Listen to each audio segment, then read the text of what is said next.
Hello praise the Lord. இன்றைக்கு உள்ள வசனம் யாருக்குன்னா, நம்ம வாழ்க்கையில் தோல்வின்னே நினச்சிட்டு இருப்பாங்க. எப்படி சொல்லி எந்த இடத்துல நம்ம உயர மாட்டோம், பிஸ்னஸ் ஸ்டார்ட் பண்ணிவிட்டு பிஸ்னஸ்லேயும் தோல்வி, படிப்புலேயும் தோல்வி, வாழ்க்கையிலேயே தோல்வி, நான் சாகப்போட்டா அப்படின்னு இருப்பாங்க தெரியுமா. அவங்களுக்கான வசனம் வாசிக்கிறேன் கேளுங்க. சங்கீதம் 92:10 வசனம். என் கொம்பை காண்டாமிருகத்தின் கொம்பை போல் உயர்த்துகிறேன், புது எண்ணெயினால் அபிஷேகம் பண்ணப்படுகிறேன். என் கொம்பை காண்டாமிருகத்தின் கொம்பை போல் உயர்த்துகிறேன். காண்டாமிருகத்தின் கொம்பு எப்படி இருக்கும்? அவ்வளோ காண்டாமிருகத்துக்கு சக்தி குடிக்கிறது அந்த கொம்பு தான். அப்படின்னா அந்த கொம்பை போல் நம்மளை உயர்த்துவார். நம்ம தேவனுள் மகிமையாக இருந்தால் நம்மளை வருங்காலத்தில் நம்மளை உயர்த்தி, நம்ம யாருக்கு முன்னாடி எல்லாம் கீழே விழுந்து அவருக்கு முன்னாடி எல்லாம் எப்படி சொல்லி அவங்க நம்மளை எப்படி சவுட்டி கீழே தள்ளி அவங்களே சொல்லுவாங்க, இவன் நீ உயர மாட்டான், இவன் நீ வாழ்க்கையில் இப்படி தான், இவன் தோத்துட்டான் அப்படின்னு சொல்லுவாங்க தெரியுமா. தேவனானால் நம்மளை அப்படி விட மாட்டார். தேவன் நம்மளை எப்போவுமே பார்த்து அவர் என்னமா காண்டாமிருகத்தின் கொம்பை போல். காண்டாமிருகத்தின் கொம்பு அவ்வளோ சக்தி வாய்ந்த கொம்பு.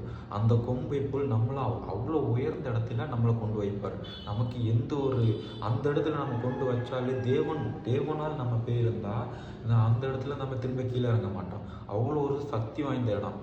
தேவன் நம்மளை அவ்வளோ இடத்துல அவ்வளோ உயர்த்தி, படிப்புலேயும் சரி பிஸ்னஸ்லேயும் சரி எதுலேயும் இருந்தாலும் நம்ம தேவனுக்குள் மகிமையாக இருந்தால் தேவனே அந்த இடத்துல அவ்வளோ பெரிய இடத்துல கொண்டு வைப்பார். அதே போல் அடுத்த லைனை வாசிக்கிறேன்.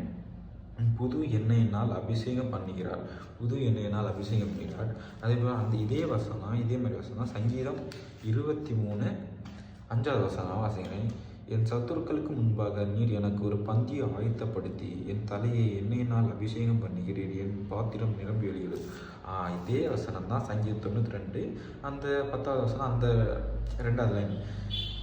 புது எண்ணெயினால் அபிஷேகம் பண்ணப்படுகிறேன். புது எண்ணெயினால் அந்த அபிஷேகம் பண்ணப்பட்டால் தேவன் நம்ம அந்த இடத்துல கொண்டு வைக்கிறது மட்டும் இல்லாமல், உயர்ந்த இடத்துல வைக்கிறதும் இல்லாமல், புது எண்ணெயினால் நம்மளை அபிஷேகம் பண்ணி நமக்கான தேவைகள், நமக்கான என்னென்ன தேவைகள் உண்டோ அதையெல்லாம் பாத்திரங்கள் நம்ம நிரம்பி வழிய வைப்பார். அதான் சொல்கிறார், புது எண்ணெயினால் அபிஷேகம் பண்ணப்படுகிறேன். அவர் அந்த இடத்துல கொண்டு வைக்கிறதும் இல்லாமல் என்ன புது எண்ணெயினால் அபிஷேகம் பண்ணப்படுகிறார். அதான் தேவன் சொல்கிறார்.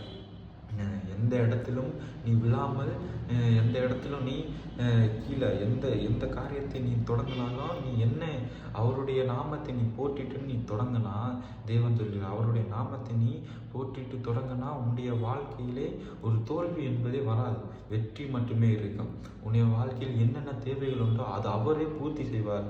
அதான் தேவன் சொல்கிறார்.